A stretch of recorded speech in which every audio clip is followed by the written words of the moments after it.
सागर, भोपाल, जबलपुर, सिंगरौली में AQI 300 के पार है। तो मध्य प्रदेश के कई जिलों में एयर क्वालिटी इंडेक्स 300 के आंकड़े को पार कर चुका है।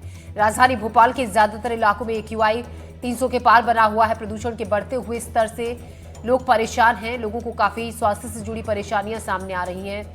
आंखों में जलन, त्वचा संबंधी जो एलर्जी है, इस तरीके की शिकायतें आ रही हैं। ऐसे में OPDs में मरीजों की संख्या बढ़ रही है, जिनको स्वास्थ्य संबंधी दिक्कतें हो रही हैं। तो मध्य प्रदेश में भी पॉल्यूशन से हालात बिगड़ रहे हैं। पराली जलाने के मामले में मध्य प्रदेश अब देश का नंबर 1 राज्य बन गया है, जिसमें पहले हरियाणा और पंजाब का नाम आता था। अब उनको भी पछाड़कर मध्य प्रदेश उनसे आगे पहुंच गया है।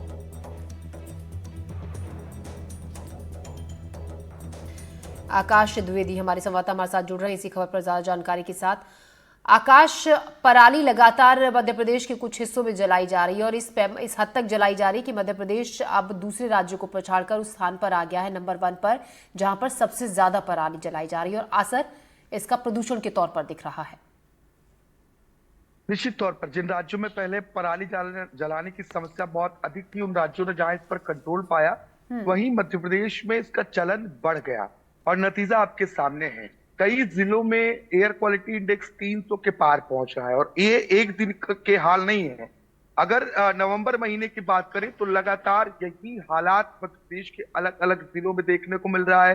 कई मर्तबे ग्वालियर जिले में जो एयर क्वालिटी इंडेक्स है वो 400 के करीब और 400 के पार दर्ज किया और ये हवा की क्वालिटी बहुत ज्यादा खराब है। अगर हम भोपाल की बात करें तो भोपाल में अभी भी 300 के पार एयर क्वालिटी इंडेक्स दर्ज किया जा रहा है, चाहे वो कलेक्ट्रेट परिसर हो, पर्यावरण परिसर हो या फिर TT नगर जैसे इलाके हो, अरेरा कॉलोनी जैसे इलाके हो। इन इलाकों में हवा की सेहत लगातार खराब हो रही है। अगर खासतौर पर हम भोपाल की बात करें तो भोपाल में हवा की सेहत खराब होने की सबसे बड़ी वजह धूल है, क्योंकि सड़कों से धूल का गुबार उठ रहा है। और ARAI पुणे की रिपोर्ट भी कहती है कि भोपाल में 62.1% से अधिक तक जो प्रदूषण बढ़ाने में जिम्मेदार है वो धूल ही है। तो कंस्ट्रक्शन, अधूरी सड़कें, अधूरे प्रोजेक्ट, इनकी वजह से जो धूल उठ रहे हैं, इस वजह से भी हवा की सेहत खराब हो रही है। और ये जो सांस